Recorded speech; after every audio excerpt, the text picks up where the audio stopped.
Que tu Santo Espíritu con nosotros en esta sala exalte tu nombre y glorifique la obra preciosa que tú realizaste en la cruz del Calvario para que nosotros tuviéramos salvación y vida eterna.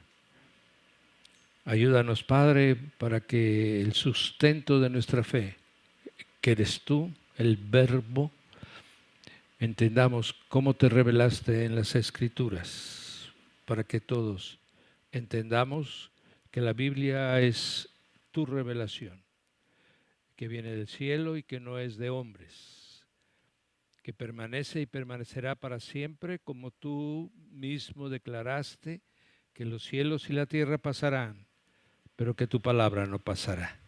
Que así sea, Señor. Amén. Amén, mis hermanos. Bien, estamos ya en el módulo 5. Ya tenemos más de un mes viéndonos los viernes. Espero que no se desencanten y sea útil el tiempo que le invierte. Amén. Bien, hoy vamos a estar entrando ya en una parte más interesante para ustedes, que es cómo se formó el canon bíblico. ¿Cómo es que los libros que componen, los 66 libros que componen la Escritura, cómo los llegaron a seleccionar? Amén. Hubieron 1500 años, fue el recorrido para poder conformar las Escrituras, Antiguo Testamento, Nuevo Testamento, 40 autores o agiógrafos que en una línea de tiempo no perdieron la continuidad de la revelación. Eso es lo que hace extraordinario a la Biblia. No en sí como un libro, porque si lo hubiera hecho un solo autor, pues él hubiera tenido la línea de pensamiento desde el inicio, hubiera estructurado la forma del libro y lo hubiera desarrollado. Pero aquí no se conocieron. La diversidad de los escritores también sorprende. Escribieron reyes, escribieron emperadores, Nabucodonosor también escribió ahí, amén. Pastores, gente sencilla del campo, sin formación alguna, no eran de la casta sacerdotal, aunque algunos sí lo eran, como Ezequiel, como Jeremías, amén, pero otros no, eran sencillos, ¿verdad? Como Amós y otros. Eso es lo que sorprende, la línea que no se pierde, lo cual realmente certifica que Dios es el inspirador. Al ser ahí sí uno mismo el autor que está inspirando a 40, es como si Dios hubiera estado aquí y los 40, ¿verdad?, en diferente tiempo, y ahora tú, Daniel, te voy a dictar, y Daniel escribió. Y ahora tú, Jeremías, y Jeremías escribió. Amén. En 1500 años. Entonces, así fue, el Espíritu reveló. Por eso es que la palabra dice que solo el Espíritu puede traer a nosotros la revelación de la Escritura. ¿Por qué? Porque Él fue el que la transmitió en revelación. Por lo tanto, Él es el traductor perfecto. Amén. No importa en qué idioma, que es ya donde vamos a entrar el próximo viernes, en qué idioma se traduzca, el traductor es el mismo. Amén. Bien, todo eso ya lo vimos y ahora vamos a entrar a esta parte.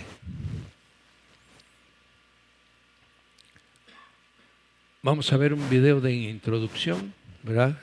Ojalá vengan nosotros, hermanos. Adelante, Enrique. Hasta que llega. ¿Cómo y cuándo fue integrado el canon de la Biblia? Pregunta. ¿Cómo y cuándo fue integrado el canon de la Biblia? Respuesta. El término canon se utiliza para describir los libros que están divinamente inspirados y que por lo tanto pertenecen a la Biblia. Un aspecto difícil para determinar el canon bíblico es que la Biblia en sí misma no nos da una lista de los libros que deben integrarla. El determinar el canon fue un proceso, hecho primeramente por los rabinos judíos y los eruditos, y más tarde por los primeros cristianos. Finalmente, fue Dios quien decidió cuáles libros pertenecían al canon bíblico. Un libro de la Escritura pertenece al canon desde el momento que fue inspirado por Dios para su escritura. Era simplemente una cuestión de que Dios convenciera a sus seguidores humanos sobre cuáles libros debían ser incluidos en la Biblia. Comparado con el Nuevo Testamento, hubo muy poca controversia sobre el canon del Antiguo Testamento. Los creyentes hebreos reconocieron los mensajes de Dios y aceptaron sus escritos como inspirados por Dios. Es innegable que hubo algún debate sobre el canon de Antiguo Testamento. Sin embargo, para 250 después de Cristo, hubo un acuerdo casi universal sobre el canon de la escritura hebrea. El único punto que permaneció fue el de la apócrifa, con algún debate y discusión que continúa hasta hoy. La gran mayoría de los eruditos hebreos consideran que la apócrifa es un conjunto de buenos documentos históricos y religiosos, pero que no están a la altura de las escrituras hebreas. Para el Nuevo Testamento, el proceso de reconocimiento y colección comenzó en los primeros siglos de la Iglesia cristiana. Desde sus inicios, algunos libros del Nuevo Testamento, sí, fueron reconocidos.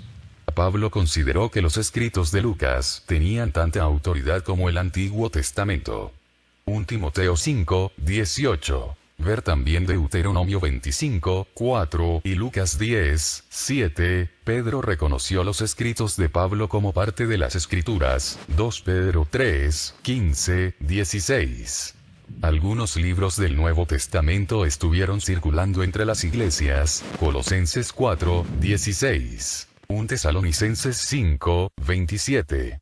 Clemente de Roma mencionó por lo menos 8 libros del Nuevo Testamento, 95 después de Cristo.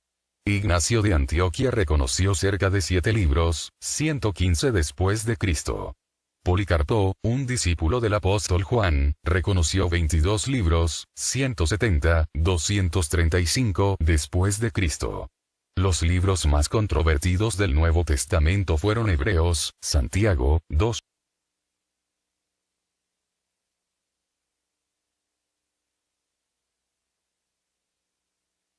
Pedro, 2 Juan y 3 de Juan. El primer canon fue el canon muratorio, que fue compilado en 170 después de Cristo. El canon muratorio incluye todos los libros del Nuevo Testamento, excepto Hebreos, Santiago y 3 Juan. En el año 363 el Concilio de la Odisea declaró que solo el Antiguo Testamento, junto con la apócrifa, y los 27 libros del Nuevo Testamento fuesen leídos en las iglesias.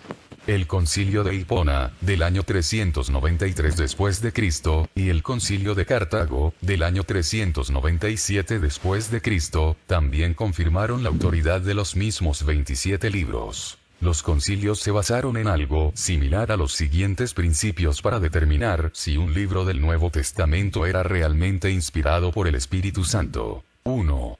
¿El autor fue un apóstol, o tuvo una estrecha relación con un apóstol? 2. ¿El libro ha sido aceptado por la mayoría del cuerpo de Cristo? 3.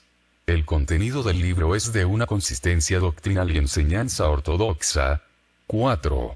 Este libro contiene evidencia de alta moral y valores espirituales que reflejan el trabajo del Espíritu Santo. De nuevo, es crucial recordar que la Iglesia no determina el canon. Ningún concilio primitivo determinó el contenido del canon. Fue Dios, y Dios solamente, quien determinó cuáles libros pertenecían a la Biblia. Fue simplemente cuestión de que Dios convenciera a sus seguidores de hacer lo que Él ya había decidido. El proceso humano de reunir los libros de la Biblia fue imperfecto, pero Dios, en su soberanía, a pesar de nuestra ignorancia y terquedad, guió a la Iglesia primitiva al reconocimiento de los libros que Él había inspirado. Amén. El arte de servir. La palabra canon significa vara y por extensión un instrumento de medida, una regla o norma. En la actualidad existen 2 cánones, pero de hecho solo uno de ellos es el verdadero. El Vaticano ha creado los términos protocanónicos y deuterocanónicos para diferenciar o separar los libros del canon que aceptan los hebreos. El prefijo proto se utiliza para denotar superioridad. El prefijo deuto significa segundo o inferior. También se le da el nombre de libros apócrifos. El primero en dar este calificativo de apócrifo fue el escritor católico Jerónimo, autor de la Biblia Vulgata Latina. Los textos bíblicos de esta época nos dan a conocer 3 clases de libros sagrados: la ley, los profetas y los escritos o agiógrafas. Ignoramos cuándo fue definitivamente cerrado el canon judío. Para unos sería en el tiempo de Esdras y Nehemías, para otros en la época de los Macabeos. Lo cierto es que los judíos tenían en el siglo I de nuestra era una colección de libros sagrados que consideraban como inspirados por Dios. La actividad literaria de los autores del Nuevo Testamento se extiende por un periodo de unos 60 años. Los cristianos del primer siglo circularon documentos, ya fuera escritos o aprobados por los apóstoles, que contenían una explicación autorizada de los relatos concernientes a la vida y enseñanza de Jesús. A partir del año 393 de nuestra era, diferentes concilios, primero regionales y luego ecuménicos, fueron precisando la lista de los libros canónicos, y estos fueron el Concilio de Hipona, el Concilio de Cartago, el Concilio Florentino, el Concilio de Trento.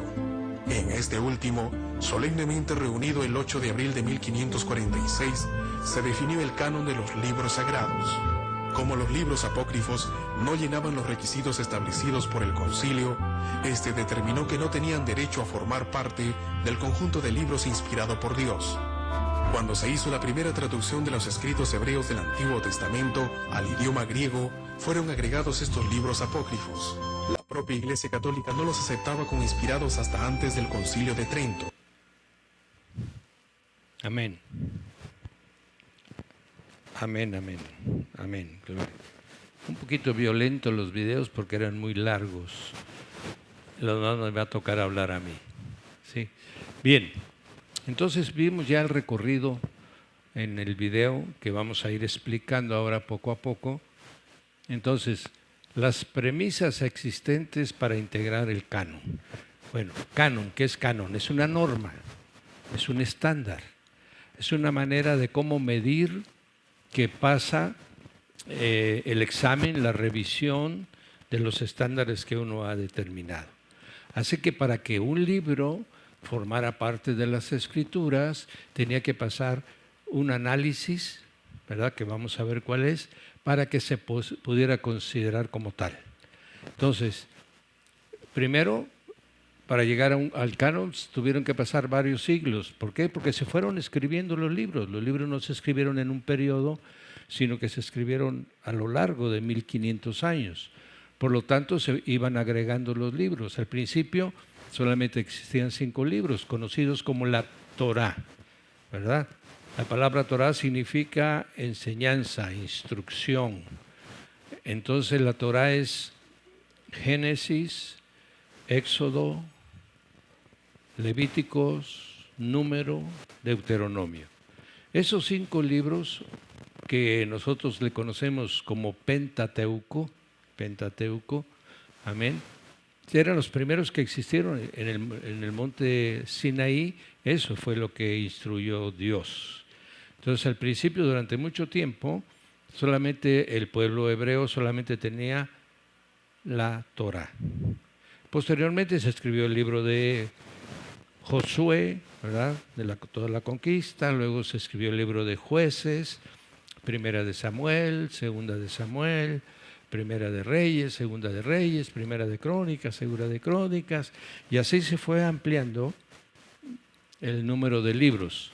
Entonces fue un proceso de varios siglos, todos elaborados por separado, tanto en tiempo como en lugar. Por lo cual se considera que realmente la intervención divina estuvo permanentemente en la Escritura. ¿Cómo no habría de estarlo? ¿Quién le reveló a Moisés la creación? Pues Dios. Amén. Nadie más que la Biblia tiene un relato detallado de cómo fue creado este mundo. Los demás son suposiciones, ¿verdad? Pero la Biblia tiene un relato detallado que bien le plació al Señor revelárselo a Moisés, y Moisés fue el redactor, sobre todo del libro de Génesis, ¿verdad? Es un libro para toda la humanidad, es un libro universal. Y luego tenemos las Escrituras, siempre las que van a formar el canon, siempre han contado con la aceptación, en el caso del Antiguo Testamento, con la aceptación del pueblo de Israel. En el caso del Nuevo Testamento, con la aceptación de la Iglesia. ¿verdad? Son libros que se van desarrollando, pero la iglesia los va haciendo suyo, o el pueblo de Israel los fue incorporando como suyos. No salieron de una cueva, nadie sabía del libro y apareció en una cueva, no. Eran utilizados continuamente y la gente estaba familiarizado tanto en el Antiguo Testamento como en el Nuevo. Eso es lo que dice que la Escritura era conocida. Bien, vamos a separar el proceso del Antiguo Testamento del Nuevo Testamento, porque hay una variación en ellos. Bien, entonces la palabra, canon, no es más que una norma, una regla estricta que tiene que cumplir cada uno de los libros, ¿verdad? Ahora bien, vamos a darnos una pasadita por la historia del pueblo de Israel para que veamos cómo se fueron desarrollando estos libros. Tenemos el primer punto, la cautividad a Babilonia. Bien, en la cautividad de Babilonia ya se contaba, ¿verdad?, con varios libros que eran leídos constantemente por los sacerdotes, específicamente la Torá. Esa era conocida por todos. Y ya después se fueron agregando para casos y asuntos específicos, ¿verdad? De tal manera, pero hay una ruptura, en este momento hay una ruptura tremenda, tanto en el lenguaje, ¿verdad? ¿Se acuerdan que venía con el paleohebreo? Luego entraron ellos en el hebreo, y aquí en este punto es donde se arranca el famoso hebreo arameizado. ¿Por qué? Porque van a ir a una tierra donde van a vivir 70 años, cuyo idioma es el arameo. En este momento sufre un cambio, primero porque el templo está destruido. Ya hay una ruptura de la línea de conducta del pueblo hebreo y ahora va a Babilonia, donde está influenciado por la vida babilónica, que era tremenda. Cuando hay las descripciones de la ciudad de Babilonia, me parece Cholula, Puebla, no sé si lo conoce usted. Todas las esquinas había una ermita, una capillita de algún dios, ¿ah? Del dios de la, ¿qué le gusta? Del trigo temprano, ¿verdad? El nombre que se le ocurra. Y tenía su capillita el dios y le celebraban un día su fiesta y el otro, de tal manera que todos los días del año Babilonia estaba de fiesta. Entonces el pueblo hebreo, el Señor lo llevó ahí porque hay una anécdota de un niño que llega con un pariente que era panadero y le dice: ¿me regala un pastel, tío? Los que quieras, cómetelo, pero en el mismo día, hoy cómete todos los pasteles que quieras. ¿Verdad? A las 12 del día el muchachito estaba así como empachado de tanto pastel, y el tío le dice: cómete otro, mijo. Llegó el momento que dijo: ya no quiero. Y nunca más volvió a comer pastel. Por lo menos no tanto, ¿verdad? Esa era la intención del tío. Así hizo Dios con Israel, lo metió a un pueblo donde verdaderamente era idólatra, que todos los días tenía fiesta, que todos los días tenía que ver con un Dios falso, y ellos sabían que esos dioses eran dioses falsos. Los hastió tanto que jamás el pueblo de Israel volvió a caer en la idolatría. La desobediencia sí, pero la idolatría no. Cuando regresaron ellos de Babilonia, estaban, como dicen por ahí, curados de espanto, ¿verdad?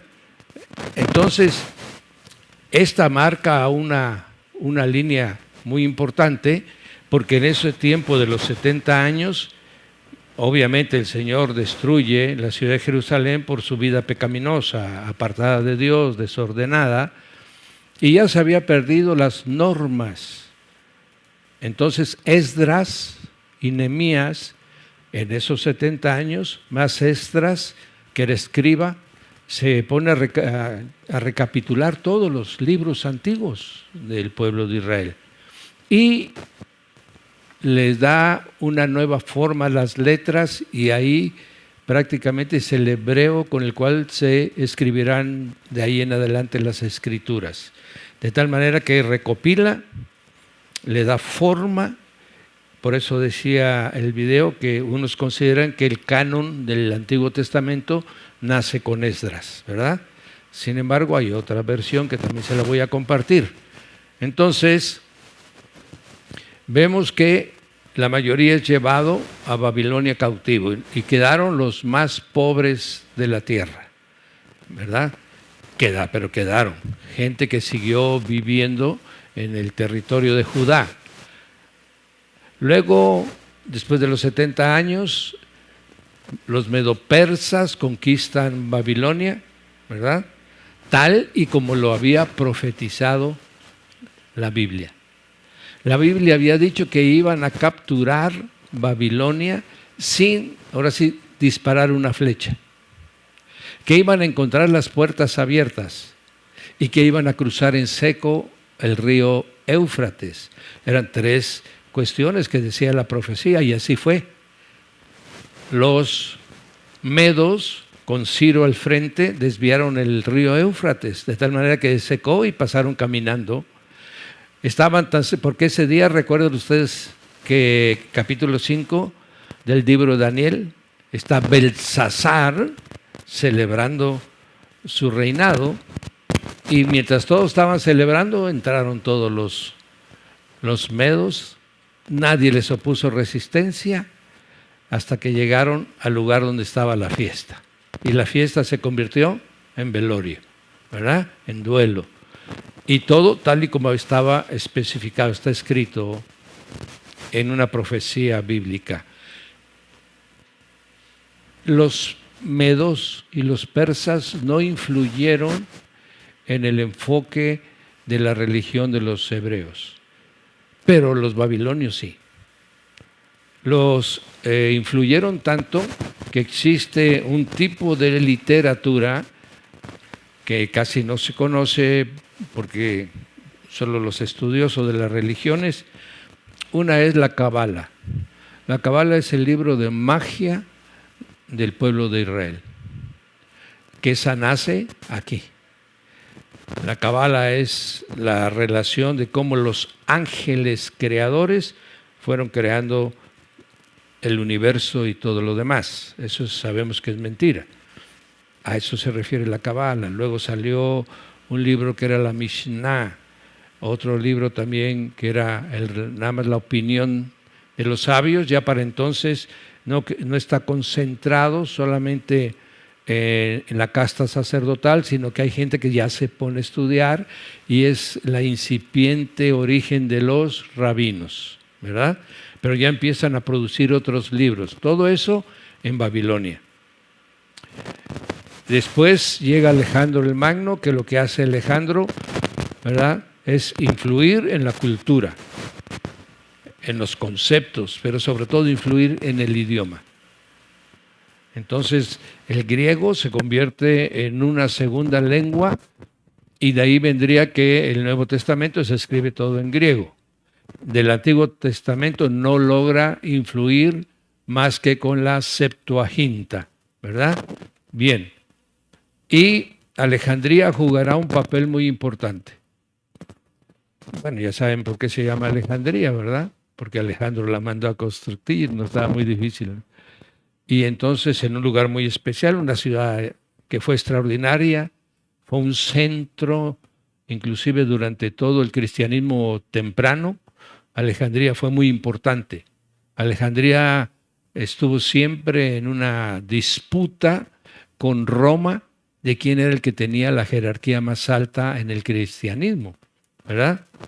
Entonces, esta es la ciudad que crea Alejandro el Magno con el famoso faro de Alejandría, que ustedes ya han de haber oído, si es que estudiaron geografía, ¿verdad? Y abajo del faro era un museo, donde tenían más de 300,000 libros de todo el mundo, de todas las religiones, de todos los temas, ¿verdad? Fue verdaderamente un esfuerzo sin precedente lo que se logró hacer. Y esto lo conocemos por Aristeas, que es un personaje que escribe una carta narrando cómo fue que se instruyó para que la Septuaginta fuera copiada, ¿verdad? Él deja y narra cómo era este museo, y entonces vemos que el idioma empieza a operar. Esta biblioteca, la particularidad de esta biblioteca fue que enviaron a copiar los libros sagrados judíos por sabios judíos también, pero que tradujeran el Antiguo Testamento al griego. El Antiguo Testamento fue traducido al griego entre el año 280, años 250 antes de Cristo, para que tengamos una idea. O sea que para esa fecha, la Torá, principalmente, que fue el primer libro, y luego traducirían todos los demás, se contaba ya con una versión en griego. La Septuaginta era ya muy común, porque al traducirla al griego, toda la gente leía griego, lo que ya no leía hebreo, ¿verdad? Hebreo arameizado, ya eran unas cuantas personas que lo hablaban, especialmente la casta de los escribas y los sacerdotes. Pero la importancia, lo veremos también un poquito adelante con más detalle, es que la Septuaginta se traduce al griego. De tal manera que si usted tiene la curiosidad de agarrar su Antiguo Testamento y su Nuevo, y usted ve las citas de Mateo, y usted lee las citas de Mateo en el Antiguo Testamento, no coinciden completamente lo que dice una de la otra, ¿verdad? Y uno podría decir, ¿qué pasó? ¿Copiaron mal? No, es que ya en el Nuevo Testamento la que sirvió de base para traducir los textos fue la Septuaginta, que estaba en griego. Por eso hay unas pequeñas variantes. Por ejemplo, el texto hebreo dice una moza, ¿verdad? O una doncella tendrá un hijo. Y la Septuaginta lo traduce, y una virgen concebirá a un hijo. Ahí hay una diferencia de conceptos, porque el concepto de virgen, ¿verdad? No hay en la cultura hebrea, no existe el concepto de virgen. Existe el concepto de doncella, que es la que no ha sido tocada por varón ni ha conocido varón. Pero el concepto de virgen sí es un concepto griego, ¿verdad? Y así como eso, usted va a encontrar varias porciones que no alteran el contenido del texto realmente. Sí son sinónimos, amén. Entonces, pero sí ha creado en algunas cosas, de ahí nacieron todas las vírgenes. El problema es que ahí vienen las 2.400 vírgenes que tiene registrado el Vaticano. Entonces sí, de alguna manera generaron un problema, ¿verdad? Bien. Vamos a ver, después del exilio a Babilonia, la lengua hebrea prácticamente desaparece del uso común, nada más le queda a la gente que se dedica al sacerdocio, a los escribas y a los fariseos, que van a empezar poco después a aparecer, ¿verdad? Ahora, lo importante de esto es que las escrituras la Septuaginta sirve como un testigo de que realmente los libros decían lo que ahora dicen. Vuelvo a recordarles que fue 280 años antes de Cristo que ya se tenía la traducción griega del Antiguo Testamento. Eso ha servido para que podamos ir cotejando, ¿verdad?, con los escritos que después aparecieron. Bien. Y así vamos formando el canon, ¿verdad? Se va siguiendo. Hay una reunión cuando destruyen el templo. Antes de que destruyan el templo los romanos, un grupo sacerdotal negoció con los romanos, ¿verdad?, que los dejaran salir antes de que fuera destruido Jerusalén. Y ese grupo que salió después formaría lo que se conoce el Concilio de Yamnia, que es una ciudad donde se reunieron, y como ya en el año 70 es destruido Jerusalén, ellos empezaron a ver qué libros iban a considerar los libros sagrados del pueblo, ¿verdad? Del pueblo israelita, judío o hebreo, como usted prefiera. Y entonces se reunieron y empezaron ellos a escoger y depuraron la lista de hebreos. Se quedaron con 39 libros, que después se traducirían a 24. ¿Por qué razón? Porque ellos juntaron Primera de Reyes y Segunda de Reyes en el libro de Reyes. Primera de Crónicas, Segunda de Crónicas en el libro de Crónicas. Primera de Samuel, Segunda de Samuel en el libro de Samuel, ¿verdad? Y luego profetas menores. Entonces los 12 profetas menores, ¡chirri!, lo hicieron uno. Eso hace que se reducen a 24, pero si los vamos separando como lo tenemos nosotros, ¿verdad?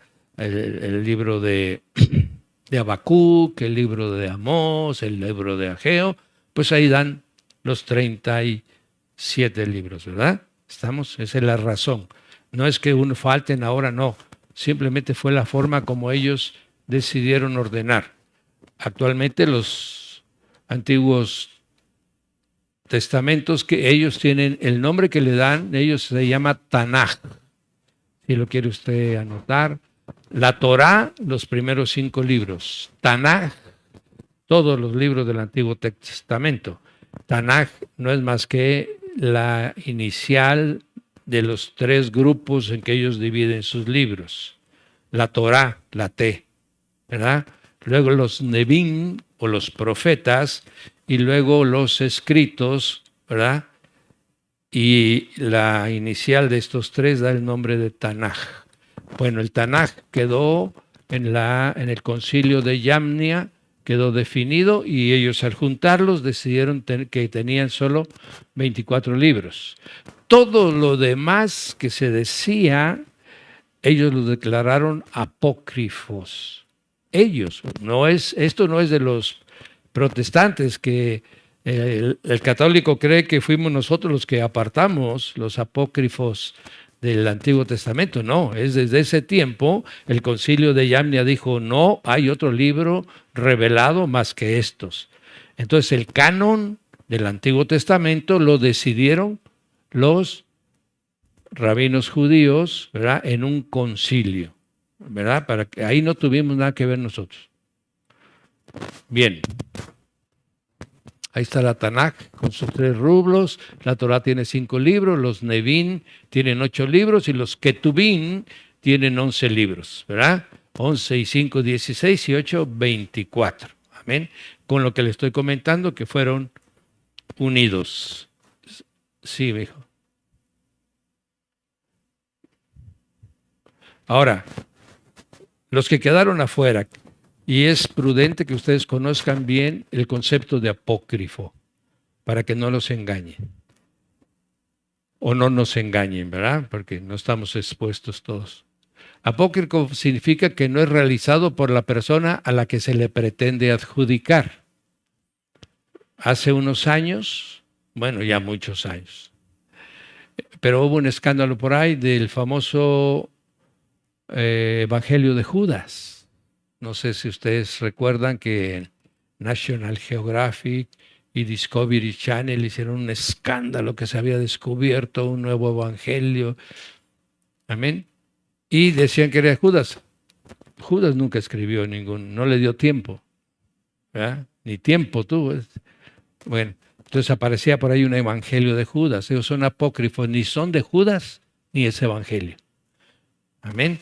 Tampoco dice ser del tiempo que dicen que son. Entonces, esos libros apócrifos, entonces no son del que dice que es, tampoco es del género de literatura que dice que es, tampoco fue escrito en el lugar, tampoco fue hecho en el tiempo que dice. Entonces, el apócrifo prácticamente es una mentira, una fábula, ¿verdad?, que es inventada para tratar de desvirtuar ciertos conceptos de los evangelios. Bien, vamos a ver qué se veía ya desde ese tiempo de los apócrifos. Bueno, Atanasio de Alejandría, ¿verdad?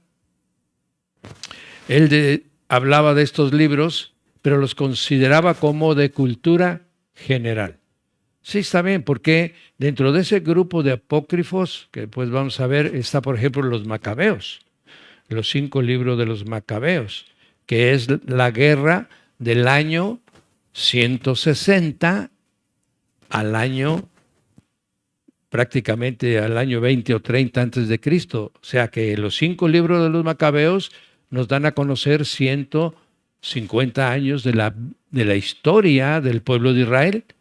Ese es, si traen su Biblia, ¿verdad? Bueno, si no, no. Termina usted Malaquías y le ponen una hojita blanca, ¿verdad? Y luego dice Evangelio según San Mateo. Esa hojita blanca vale 420 años. El último profeta del pueblo de Israel fue Malaquías, ¿verdad? Y el nuevo profeta es Juan el Bautista. Pero no hay nada escrito entre el año 450 antes de Cristo al año 0, que es donde empiezan los evangelios. Esa partecita la llena en alguna parte los libros de los Macabeos. Otra partecita lo llena los libros de Flavio Josefo, ¿verdad? Y entonces así se puede ir conociendo, ¿verdad? A ver si algún día tenemos la oportunidad de compartirles los 400 años de silencio, que es donde habla qué pasa en esa hojita blanca, ¿verdad? Entonces, Atanasio decía, sí se pueden leer los apócrifos como cultura general, pero no abonan para doctrina, ¿verdad? Ni son revelados. Entonces, también lo mismo dice la enciclopedia católica, ¿verdad? No le reconocen autoridad divina.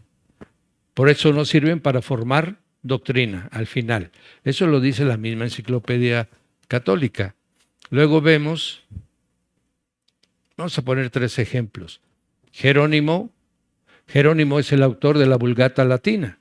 Él tradujo, ¿verdad?, el Antiguo Testamento y el Nuevo también al latín, y él también no incluyó, primero, él no incluyó todos los libros apócrifos.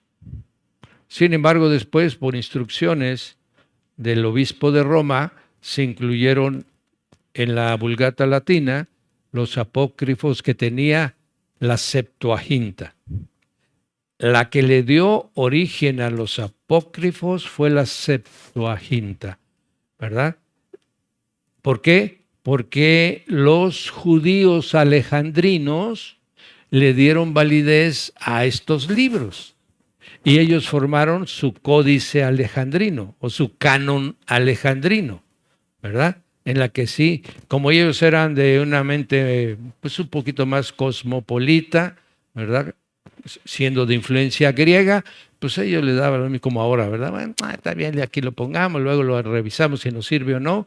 Más permisivos, lo que no eran los judíos de Jerusalén. Esos eran muy estrictos, lo que no era, fuera. No lo dejaban contaminar el resto de sus libros.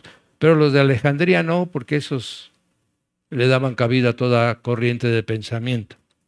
Bien, entonces Jerónimo aparta, pero después aparece en la Vulgata Latina ya por otras instrucciones. Flavio Josefo, de quien les hablaba, ¿verdad? Él escribe, tiene libros referente a los judíos, abundantes, y él habla de que son 22 los libros, ¿verdad?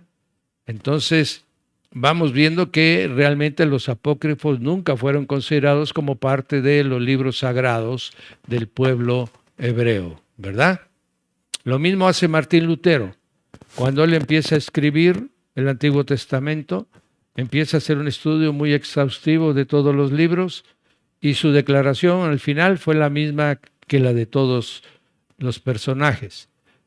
Pueden leerlo, está bien, sirven para historia, sirven para conocer cultura judía, pero no tienen autoridad para crear doctrina. ¿Me explico? Esa es la conclusión que llegó también Lutero. Y muchos personajes. Es uno de los grandes teólogos, amén, en la que también explica lo mismo, referente a los libros apócrifos. Los Macabeos, por ejemplo, para que ustedes vean, en uno de los libros de los Macabeos, ¿verdad? En Segunda de Macabeos 15:38, que ahí termina Segunda de Macabeos, escribe y dice, si está bien lo que escribí y está ordenado, pues esto fue lo que yo quería yo hacer. Si es mediocre, los deuterocanónicos, el libro de Tobías, el libro de Judith, el libro de Sabiduría, ¿verdad? Les explico un poquito para que tengan una idea de su contenido. El libro de Tobías no lo voy a tocar ahorita porque después van a ver lo que dice ese libro. Pero el libro de Judith es de una mujer muy hermosa, que consideran que es de origen noble, que les pide que la dejen ir porque están en lucha contra un pueblo enemigo de los judíos. Ella va, enamora al rey del bando contrario, y en la noche que se encuentran, ella mata al rey. Y en esa manera acaba esa invasión.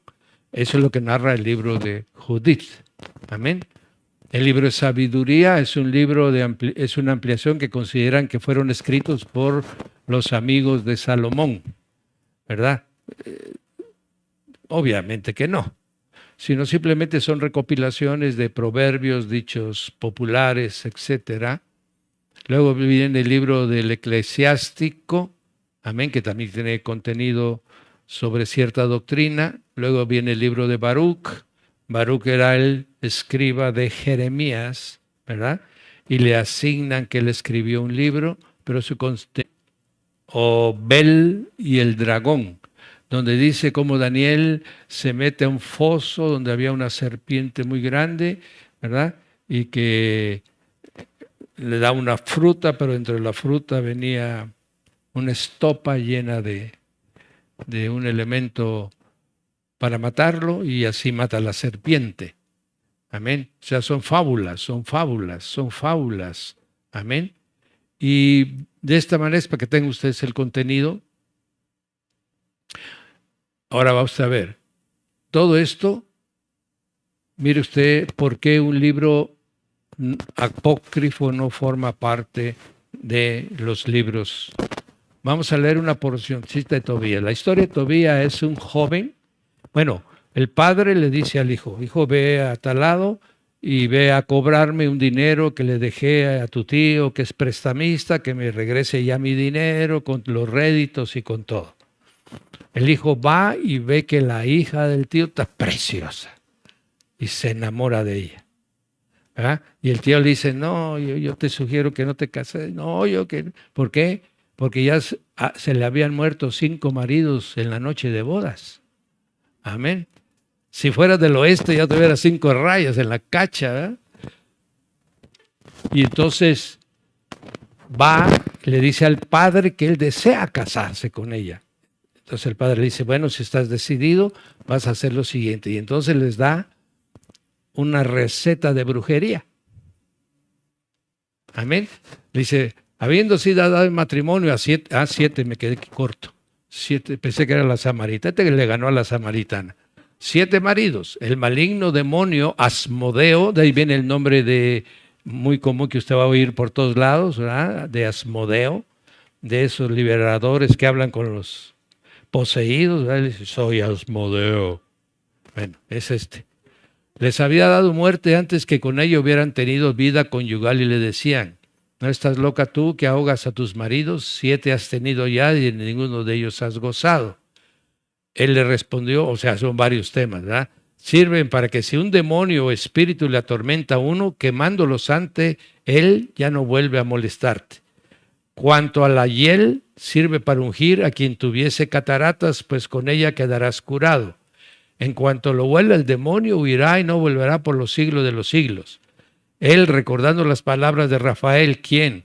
Un ángel. No se olviden ustedes que los judíos eran muy dados a darles lugar a los ángeles, lo que actualmente lo hace la angeleología. Amén.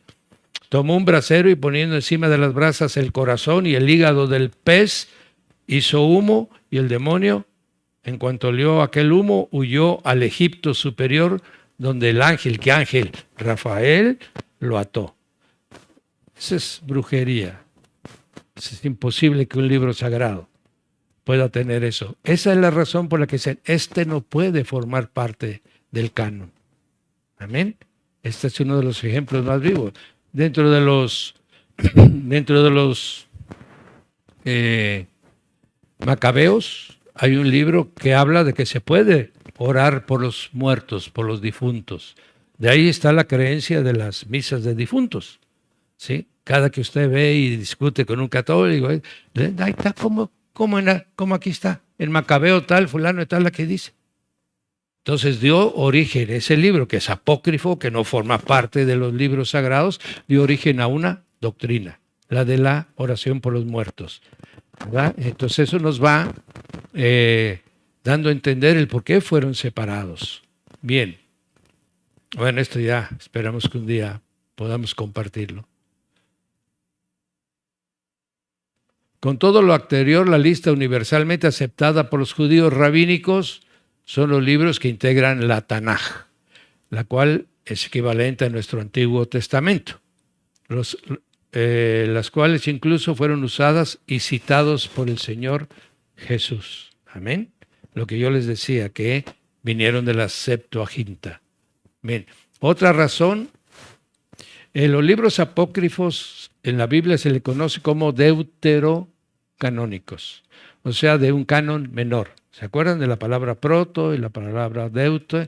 Bien, entonces estos son considerados de menor validez, no inspirados por Dios, pero sí utilizados para conocimiento, para cultura, etc.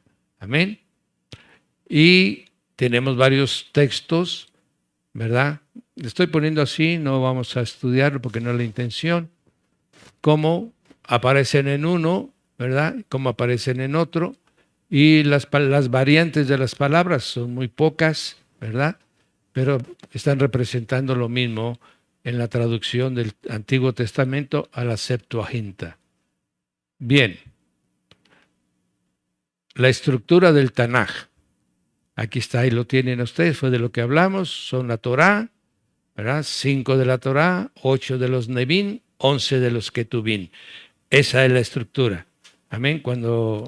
Ahora que vamos a ver el próximo viernes, las traducciones, porque yo sé que su inquietud de ustedes, bueno, ¿y cuál Biblia debemos de leer? ¿Verdad? Ya nos estamos acercando. Ok. Orígenes de Alejandría fue un hombre estudioso que estudió a profundidad a la Escritura. Y él es de los que empezaron a dar una lista de los libros que ya eran conocidos. ¿Por qué? Porque él es ya del año 184, 253. ¿Qué quiere decir? Ya se escribieron los libros del Nuevo Testamento, ¿verdad? Ya se conocen. Entonces él empieza en sus escritos a dejar relacionados qué libros se conocían. En el caso del Antiguo Testamento, él valida todo lo que habían acordado los rabinos, ¿verdad? En Yamnia, y el Antiguo Testamento no tiene problema. En el Nuevo empieza él a relacionar los libros que ya se van conociendo en el Nuevo Testamento. Le estoy dando los nombres, ¿verdad? Estos son los conocidos.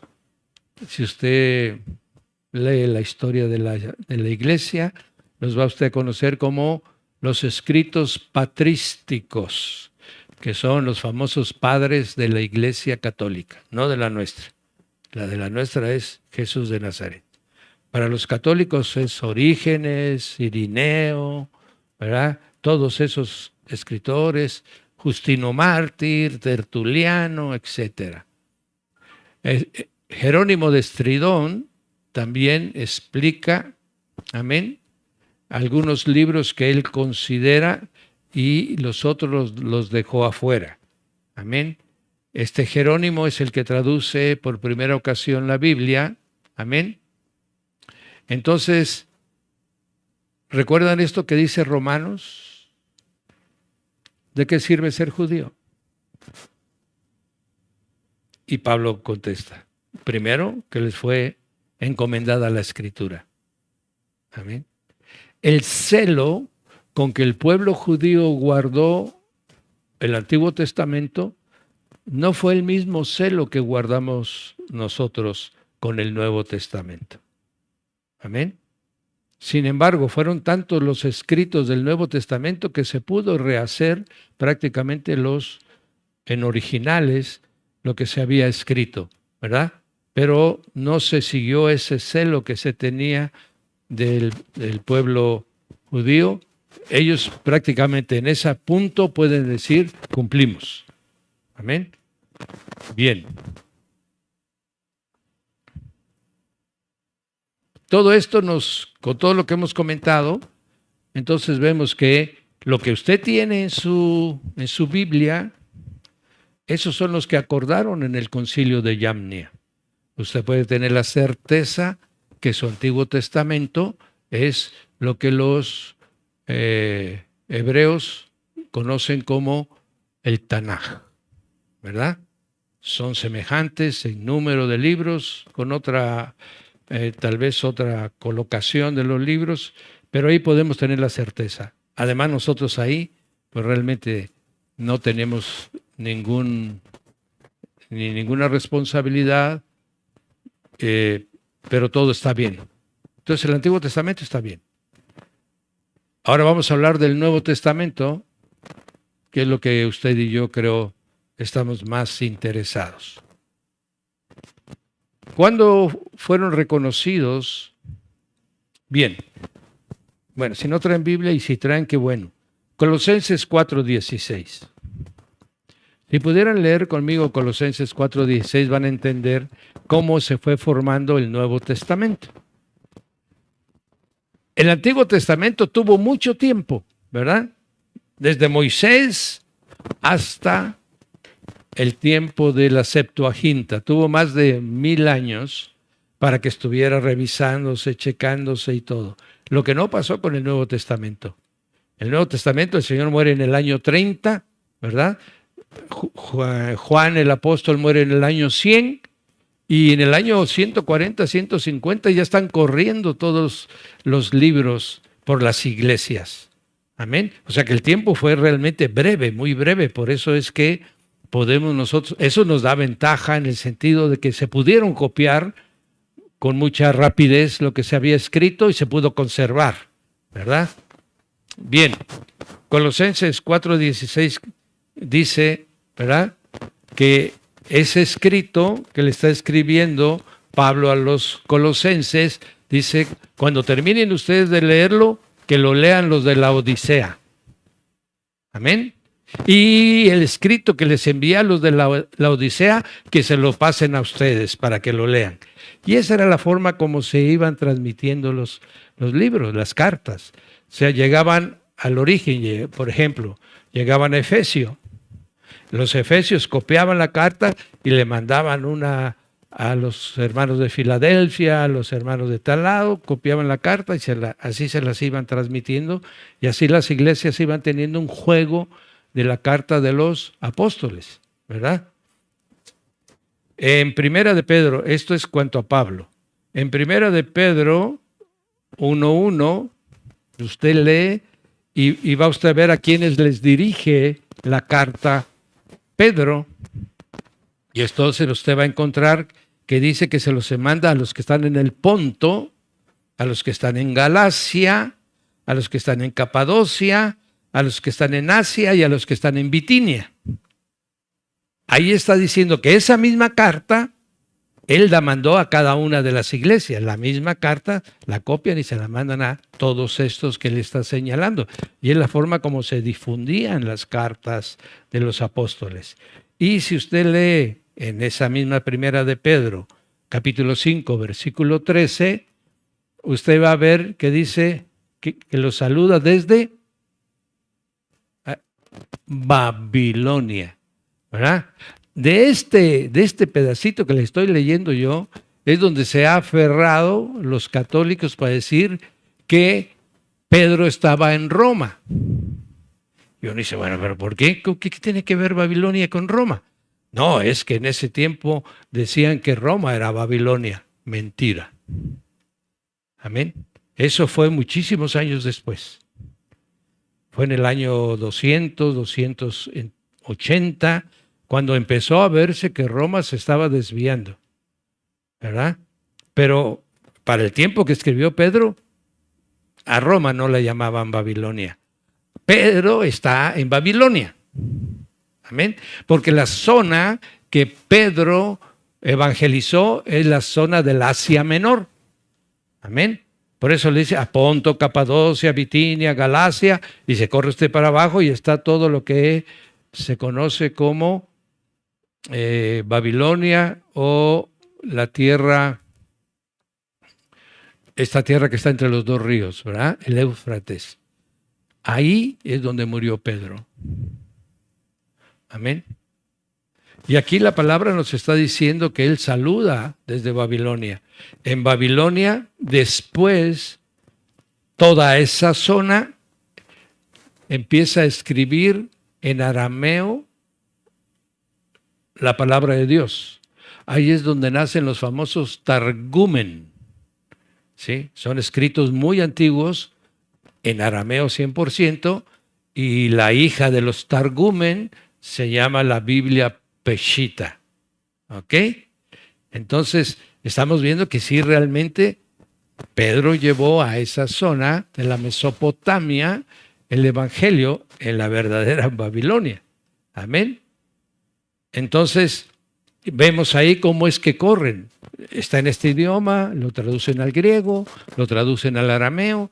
Luego vemos que los de Alejandría van a traducirlo al copto, la iglesia más antigua cristiana existente habla el idioma copto, es la iglesia copta cristiana que está en Etiopía.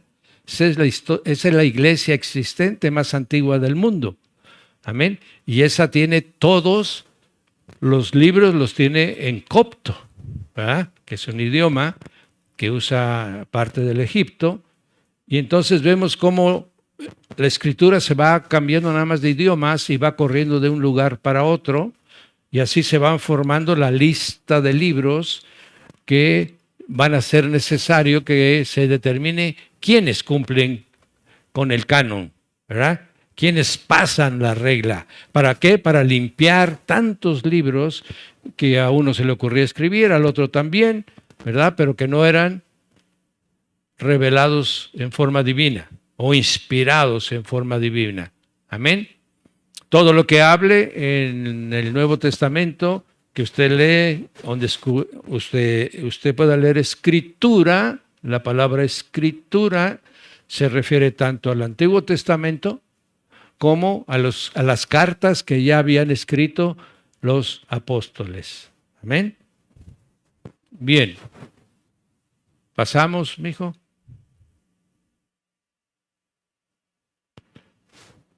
Hubieron muchos, antes de que se definiera el canon, en un concilio también, como lo hicieron los judíos con su canon, también se haría lo mismo con el Nuevo Testamento. Amén. Policarpo se le reconoce, es el único que se le reconoce que era discípulo de Juan, el apóstol Juan. Es el único que se reconoce que sirvió como enlace entre los apóstoles y la nueva generación de discípulos que venía. Por cierto, pueden ver la película, ¿verdad? Está muy interesante. Entonces, él empieza a mencionar qué libros ya se aceptaba. Luego viene Irineo de León, también un hombre de extensa escritura y conocimiento vasto también. Amén. Y empieza él a anotar de que los 4 evangelios son válidos. ¿Sí? Que los 4 evangelios son reales. ¿Y cómo llega él a esa conclusión? Bueno, es que Mateo era apóstol de Jesús. Juan, apóstol de Jesús. Lucas era ayudante de Pablo, ¿verdad? Y después se regresó a Jerusalén a investigar la vida de Jesús. Y ahí escribe Hechos de los Apóstoles y escribe su evangelio. Amén. Y luego el de Marcos. Marcos caminó muchos años con Pedro. Y todos reconocían que Pedro le había comentado o dictado inclusive a Marcos la mayor parte de su evangelio, ¿verdad? Entonces, de esa manera reconocen que de primera mano estos tuvieron el acceso al conocimiento de los evangelios y los dieron por válido. Hubo un evangelio que anduvo por ahí casi colándose, era el evangelio de Tomás, ¿verdad? Pero después, cotejando, vieron que había porciones que contradecían los otros evangelios. Consecuentemente, lo descalificaron, ¿verdad? Bien, y entonces quedaron esos 4 evangelios. Nosotros en el Nuevo Testamento tenemos ahora nuestro Pentateuco, ¿verdad? El Pentateuco de nosotros son los 4 evangelios y Hechos de los Apóstoles. Aleluya. Bien, después ya vienen las cartas. Entonces, otra vez, Orígenes de Alejandría, ya estamos hablando del Nuevo Testamento. Con los del Antiguo Testamento no tuvo problemas Orígenes y empieza a relacionar, amén, cuáles él ha conocido, cuáles ha tenido él en su poder. Obviamente no las tenía todas, pero tenía todos esos que aparecen ahí, amén. Y entonces empieza el asunto, ¿por qué fue necesario acelerar la definición de un canon? Porque todas esas cartas, pues en todas las iglesias las tenían, bueno, todas las iglesias importantes la tenían, pero ¿qué obligó a acelerar para tener un canon? Fue la obra de un hereje llamado Marción. Marción era un hombre muy rico, muy poderoso. Su oficio era construir barcos, para que tengan ustedes una idea de cuán rico era ese hombre. Y salió de su ciudad y se fue a Roma. Ahí en Roma tuvo trato y contrato con los gnósticos. Su maestro de todo el tiempo no se define bien si su nombre era Serdio o Cerdo, ¿verdad? Bueno, de todas maneras que era gnóstico, ¿verdad? Eso indica su forma de pensamiento. Los gnósticos han sido los principales enemigos de la fe que tenemos en Jesús. Amén. Ellos han distorsionado, han llenado de evangelios falsos, de doctrinas falsas, de conceptos falsos. Amén. Y Marción se va llenando de esa doctrina gnóstica, de tal manera que llega a la siguiente conclusión. El Dios del Antiguo Testamento es uno y el Dios del Nuevo Testamento es otro. El Dios del Antiguo Testamento ese es malo, ¿verdad?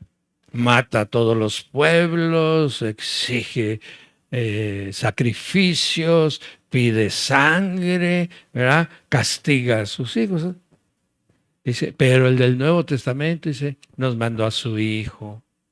Amén. Nos ama. Por lo tanto, así como se airaba el del Antiguo Testamento, el del Nuevo ese no. Ese es puro amor. Ese no se enoja, ese lo tolera todo, aguanta todo. Amén. ¿Verdad? ¿Ha usted oído eso? ¿No? Yo lo he oído en muchas congregaciones donde dicen que Dios solo es amor. Ah, sí, es la doctrina del hiperamor de Dios. No, hombre, ¿cómo se va uno a perder? ¿Dónde usted cree que el papá lo mande al hijo al infierno? ¿Ah? ¿Qué padre sería eso que mande a su hijo al infierno? Pues el Dios justo que tenemos. El que quiera vivir separado de él, pues separado de él estará, ¿verdad? Deja a cada uno de nosotros que tomemos nuestras decisiones. Pero Marción salió con esa doctrina que ahorita en la mayoría de las congregaciones está, ¿verdad? No es más que Marción, ¿cómo le llaman? Marción, hijo, ¿cómo le llaman? Marción, ahora que le llaman No, cuando está actualizado algo, no, ahorita me voy a acordar. Sí, como digital que le ponen.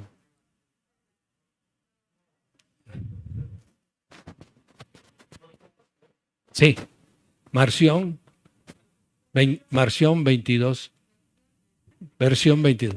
Marción, versión 22. Es la que está en las iglesias. Es la misma que Marción habló. Y entonces empezó la gente, pues a quien no le gusta que hagamos lo que hagamos, Dios nos va a tolerar al final, ¿verdad? Pues sí. Entonces Marción empezó a desviar a los creyentes en Roma, ¿verdad? Hasta tal punto que hizo una corriente doctrinaria llena de herejías, cortó libros, ¿verdad? Decía que en las de Pablo, ¿no?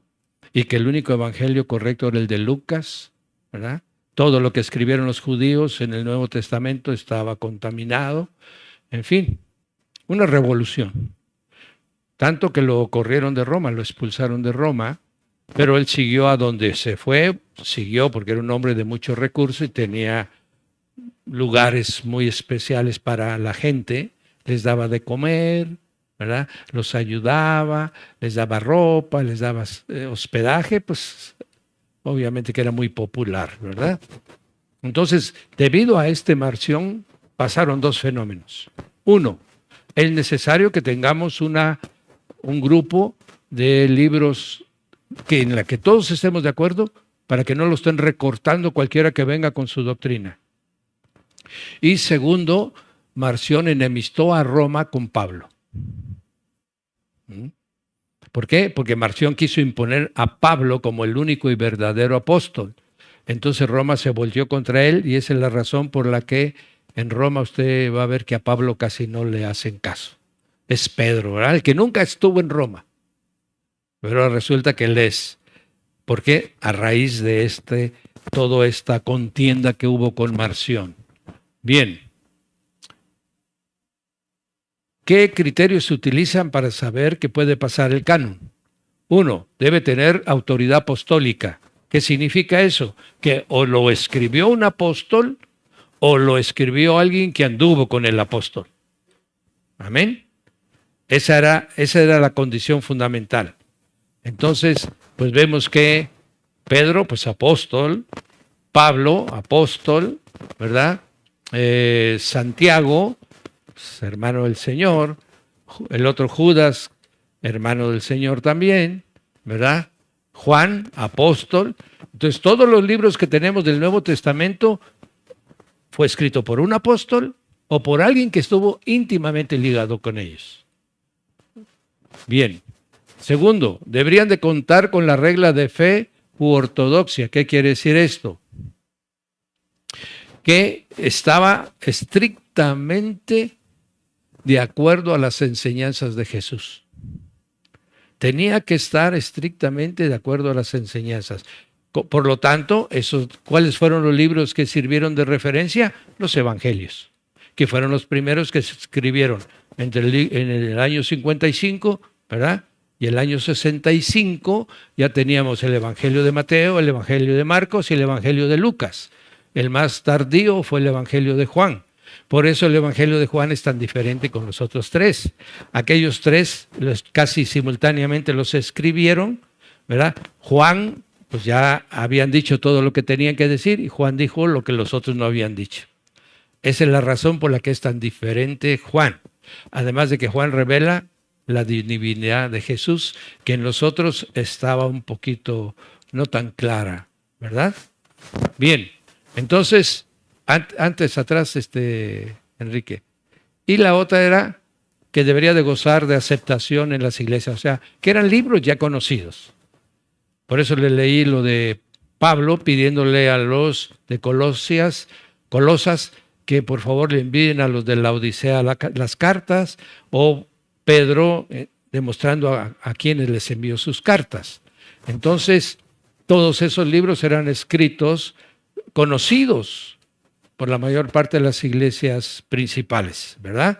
Entonces, tenían que ser conocidos. No podía salir un escrito de repente con el nombre, por ejemplo, el pseudoevangelio de la infancia de Jesús, ¿verdad? Que apareció en el año 300 y tanto, que según esto lo desenterraron en en Egipto, pero tenía muchas cosas que contradecían los evangelios, ¿no? Uno de ellos, por ejemplo, para que tengan una idea, ese evangelio narra que el Señor de chiquito se ponía a jugar con figuritas de arcilla, ¿ah? Y que le soplaba y salían los pajaritos volando. ¿Sí? O sea que para jugar él creaba sus animalitos. Pues obviamente que no, ¿verdad? Fuera. Ok. Bien. Hay otros personajes, tal vez algunos sea la primera vez que los oyen, como Papias de Hierápolis, amén. O sea, Hierápolis es lo que hoy es Turquía, amén. Él, en el libro Historia Eclesiástica, también de Eusebio, empiezan a narrar los libros que ya eran generalmente aceptados.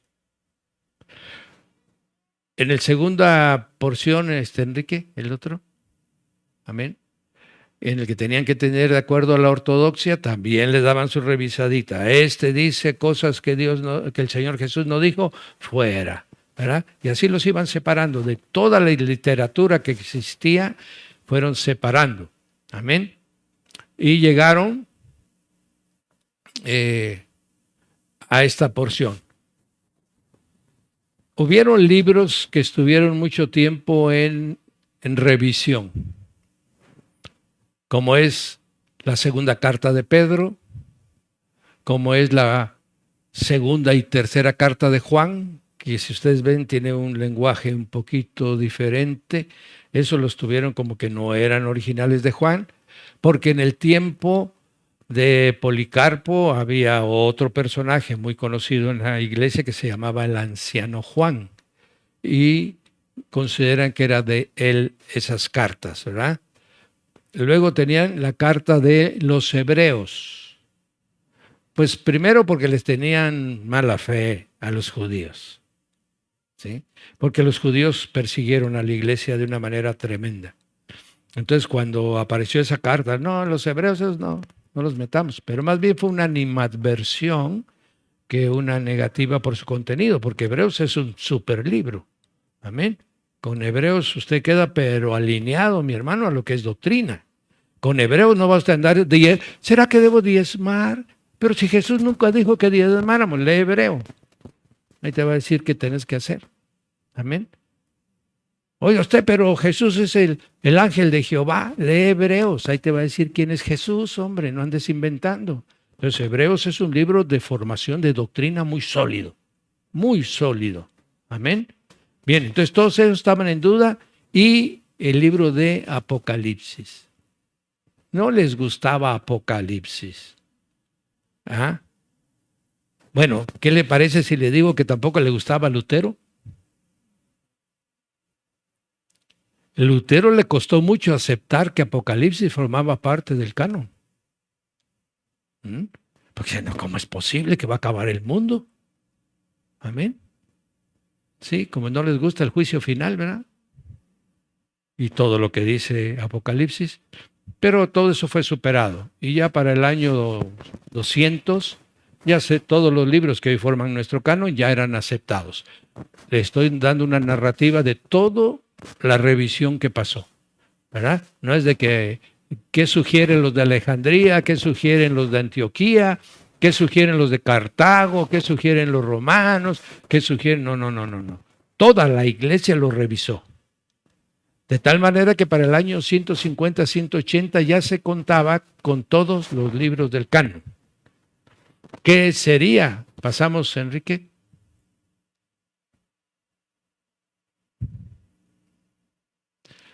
¿Qué pasamos? Y entonces tenemos el primer concilio donde ya le da forma definitiva, donde ya dice cuáles toda la iglesia está de acuerdo con ellas. ¿Por qué? Porque tenía que hacerse frente a la ola de herejía y apostasía que ya existía en ese tiempo. Y entonces, por eso se formó el canon bíblico, por eso se formó el credo niceno, ¿verdad? Que ya la iglesia ya no la repite, y por eso se creó la definición de la Trinidad. Todo cristiano tenía que de alguna manera, estas tres cosas, aceptarlas y propagarlas. Amén. Canon bíblico, credo niceno y la Trinidad.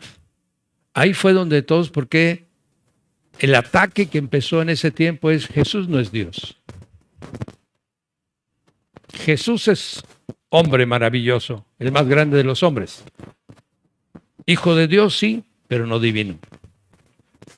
Es la misma doctrina que tienen los testigos de Jehová. Amén.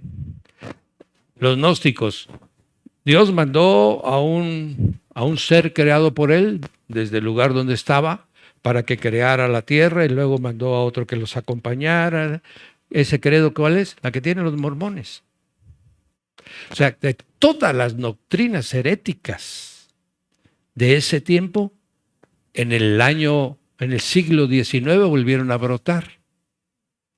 Y se formaron todos estos grupos que usted conoce, ya sean adventistas, ya sean testigos, ya sean mormones, ya sean de la ciencia cristiana, ¿verdad? Todos esos tienen una parte herética, ¿sí? Que era de las mismas que en ese tiempo se manejaron. En pocas palabras, como les digo, Satanás lo único que hace es volver a empanizar el pescado y lo vuelve a vender otra vez.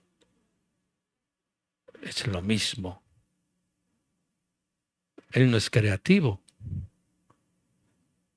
Ese se le ocurren cosas, lo que tiene es que es testarudo.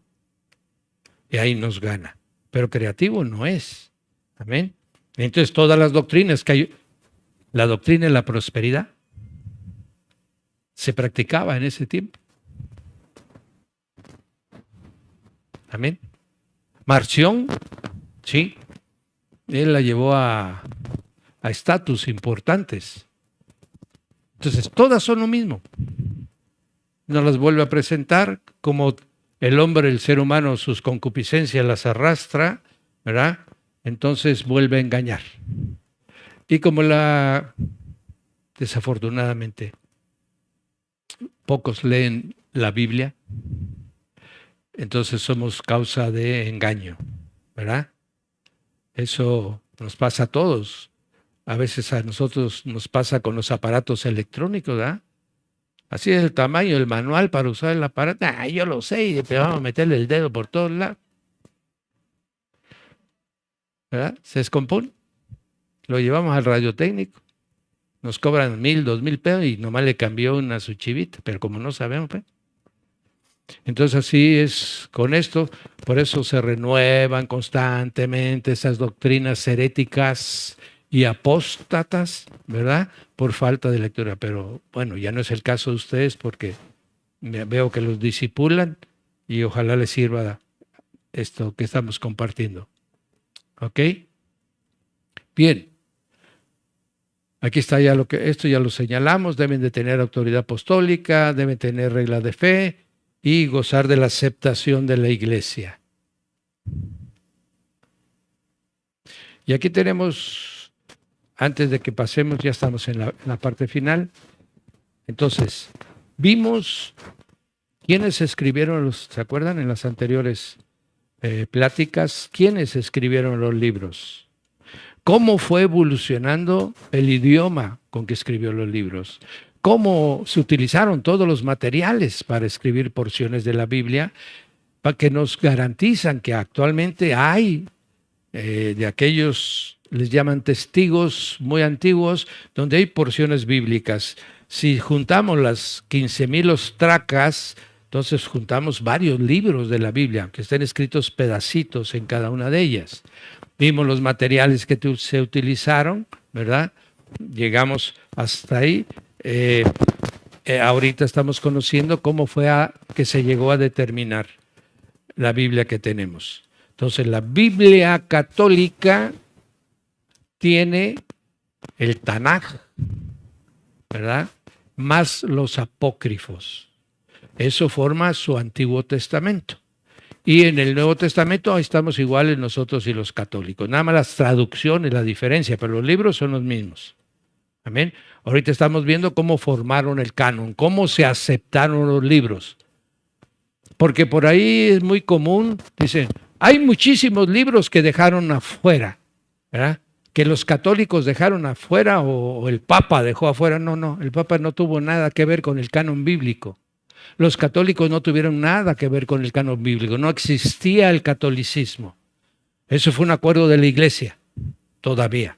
Ya en sus últimos años, ¿verdad? 325, que ya de ahí para allá se va a convertir en la Iglesia imperial y después en la católica, pero ahí no metió las manos la católica. Cuando recibió la católica ya prácticamente el canon ya estaba establecido por la Iglesia fundada por los apóstoles del Señor Jesús.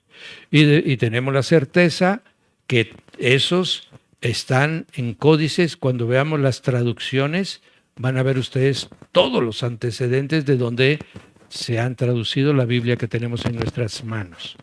Entonces, de esta manera, 1 Tesalonicenses dice, sin cesar damos gracias a Dios, de que cuando recibisteis la palabra de Dios que oísteis de nosotros, la recibisteis no como palabra de hombres, sino según es en verdad la palabra de Dios, la cual actúa en vosotros los creyentes.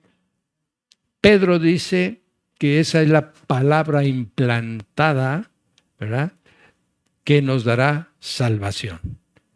Entonces, con este recorrido que hemos llegado hasta ahorita, ya tenemos los libros que forman los cánones, los libros que forman el Antiguo Testamento y los que forman el Nuevo Testamento. Todos los demás que usted va a oír por ahí, que hay una variedad verdaderamente sorprendente. Amén. De alguna parte, por ejemplo, de la infancia de Jesús, agarraron el nombre de María, ¿verdad?, con el nombre de sus padres. El libro persa, amén, el Evangelio persa, de ahí agarraron los nombres de los Reyes Magos. Y entonces estoy viendo que de todos los libros apócrifos es que se ha formado la tradición católica que nos llegó hasta nosotros, ¿verdad? Porque usted también de seguro, bueno, los jóvenes no, pero los de alguna edad de seguro tuvieron su, y tenían su vela y su luz y todo. Todos lo hicimos. No había otra agua de qué beber. Amén. Así que no tenemos por qué culparnos. Culparse es conocer el Evangelio y no aceptarlo. De eso sí hay que tener cuidado. Pero todos los libros apócrifos, de ahí agarró la Iglesia Católica y formó su tradición, ¿verdad? Probablemente usted haya oído por ahí de que antes de que enviaran al apóstol Juan, ¿verdad?, lo llevaron a Roma y lo metieron en un perol de aceite hirviendo y que salió pero como si lo estuvieran echando shampoo, ¿verdad? Y ya de ahí, como no pudieron matarlo, lo mandaron a la isla de Pérgamo. Mentira. Al Señor Jesús, al apóstol Pablo lo agarraron en Efeso. Él era el pastor de las 7 iglesias, era el apóstol Juan. De ahí lo agarraron y de ahí lo mandaron a la isla de Perga, ¿verdad? De Patmos, perdón, donde el Señor, de una manera tan extraordinaria. Mire usted qué cosas hace Dios, mi hermano. Moisés, de 120 años, y el Señor le revela el libro de Génesis. El apóstol Juan, de 100 años, y le revela Apocalipsis. ¡Qué Dios! ¿Verdad? En el final de su carrera, como siervos de Dios, les da unas revelaciones que verdaderamente han normado la vida de todos nosotros, ¿verdad? Bueno, ¿alguna preguntita para que sellemos? ¿No? Como decía mi maestro, cuando no te pregunten, preocupate, porque sí.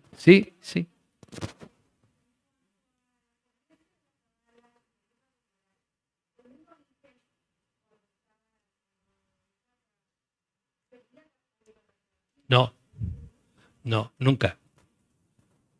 Ni la Cabala, ni la Mishnah, ni el Talmud. Los tres son enemigos de la Torah. Sí, tanto que tratan de anular lo que significan. Actualmente, por ejemplo, para el judaísmo, la Torah son símbolos, es historia, son símbolos, pero no la toman como revelación divina. Lo que toman como libro sagrado y de revelación divina es el Talmud. El Talmud no es más que la recopilación de opiniones de los sabios sobre un tema de la Torah. Amén. Pero nunca han servido de apoyo. Nunca.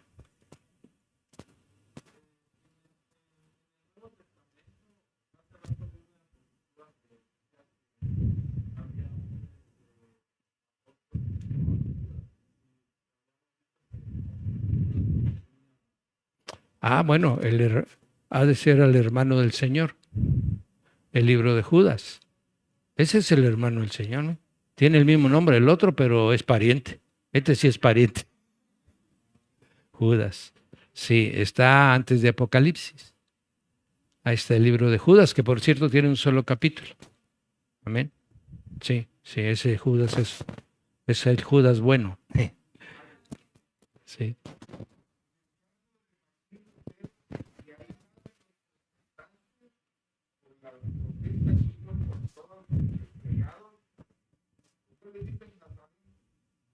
Bueno.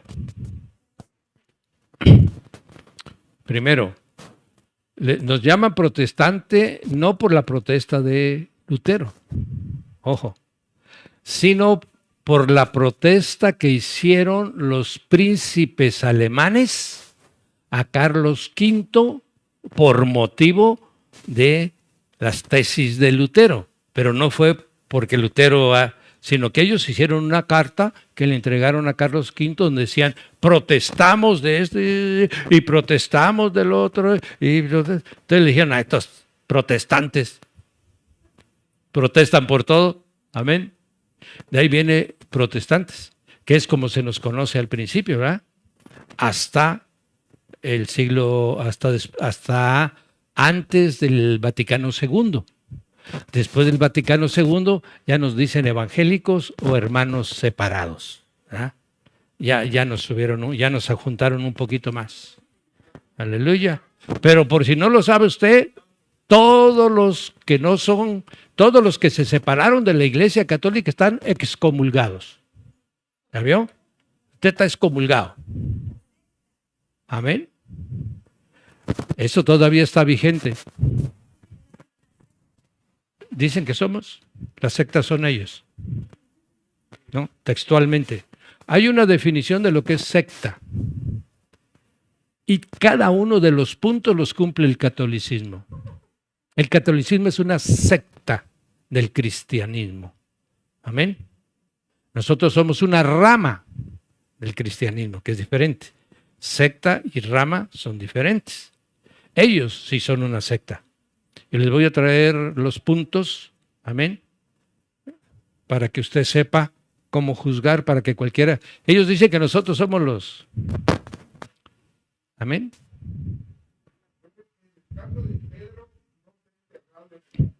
Ay Dios, Pedro no sabe ni dónde está enterrado. Hace unos años, bueno, yo cuando digo unos años estoy hablando de 20 años, ¿ya vieron? Hace unos años pretendieron presentar un cráneo, ¿sí? Y unas manos que decían que era la de Pedro, que los habían encontrado en las catacumbas, en las catacumbas se enterraban a muchos cristianos y les ponían algún símbolo para identificar quién era el que estaba ahí enterrado. Y que según eso habían identificado un símbolo. Entonces lo agarraron, lo llevaron y ya cuando le hicieron los exámenes vieron que ese cadáver había muerto en el año 300 y fracción. Así que Pedro sí hacía milagros y prodigios, pero no vivió tantos años, ¿verdad? Entonces Pedro nunca llegó a Roma. Y se lo voy a compartir de la siguiente manera. Escribe el libro de primera carta de Pedro. Dice, yo ya estoy pronto a morir. El Señor ya me lo reveló. Y termina la primera carta de Pedro y dice, os saluda a vosotros Silvano y mi hijo Marcos. En esa primera carta de Pedro, Marcos está con él. Marcos está con él desde que se separa de Bernabé y de Pablo en Hechos de los Apóstoles, capítulo 13, ¿verdad? Marcos era muy jovencito en ese tiempo y Pablo pues le pegaba una regañada. Amén. Y como buen muchachito, ahí nos vemos, yo me voy allá con mi tío, porque era su pariente, y se va con Pedro. Desde ese tiempo Marcos está con Pedro, todo el tiempo. Pero cuando usted ve, ya en Romanos, Pablo está señalando a Marcos. Dice, ahí me trae las capas, los pergaminos, y a Marcos, porque va a ser muy útil para mí en el ministerio. Ahí ya se habían reconciliado Marcos y Pablo, pero para que Marcos se haya separado de Pedro es porque Pedro ya había muerto, porque si no, no se separa. Amén. Entonces, ya después elaboraron todo lo que conocemos de cómo llegan ellos a pretender ser los sucesores, pues partiendo de Pedro, ¿no? Después ya empiezan a ver a los obispos de Roma y empiezan a inventar, porque en la lista les falta como 3 o 4 y empezaron a inventar nombres que nunca existieron. ¿Para qué? Para adjudicarse ellos que tenían una línea, la sucesión apostólica. La sucesión apostólica es un invento, amén, porque no hay, esa doctrina no está en las Escrituras. Aleluya. Entonces es un invento ¿de cuándo? Del año 400, que fue lo que hizo el obispo Dámaso. Dámaso fue el primer obispo romano que se pretendió adjudicar como el obispo de los obispos. Pero los demás le dijeron, los de Alejandría le dijeron, los de Cartago le dijeron, los de Constantinopla, amén. Entonces habían 4 centros que después recibieron el nombre de patriarcados, ¿sí? El patriarcado de Jerusalén, el patriarcado de Alejandría, el patriarcado de Constantinopla, amén. Por eso cuando se separan la iglesia ortodoxa de la ortodoxa occidental, de la iglesia católica occidental y oriental, ¿verdad? Ahora los patriarcas, ¿dónde están?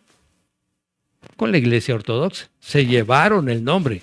Ellos no tienen papa, ellos tienen patriarcas. En Grecia hay un patriarca, amén. En Ucrania hay un patriarca, sí. En Rusia hay un patriarca, sí. En Chipre hay un patriarca, sí. Es el que ve toda la iglesia local. Pero ahí no hay patriarca de patriarcas. Amén. Eso es porque originalmente así se manejaba. Amén. Esto es parte de la historia de la iglesia. Aleluya. ¿Qué horas son, mamita? 8:10. Ah, ya me pasé entonces. Padre, bendito Dios, gracias, Señor, por esa atención y esa hambre que tienen de conocer. Perdón, pastor. Te damos gracias, bendito Dios. Y síguenos uniendo a todos con esa hambre y sed, Señor, de la verdad. Bendecimos tu santo nombre. Amén. Amén. Bien, próximo jueves, viernes.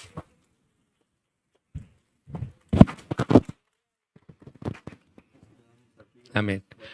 Gracias, pastor. Dios lo bendiga.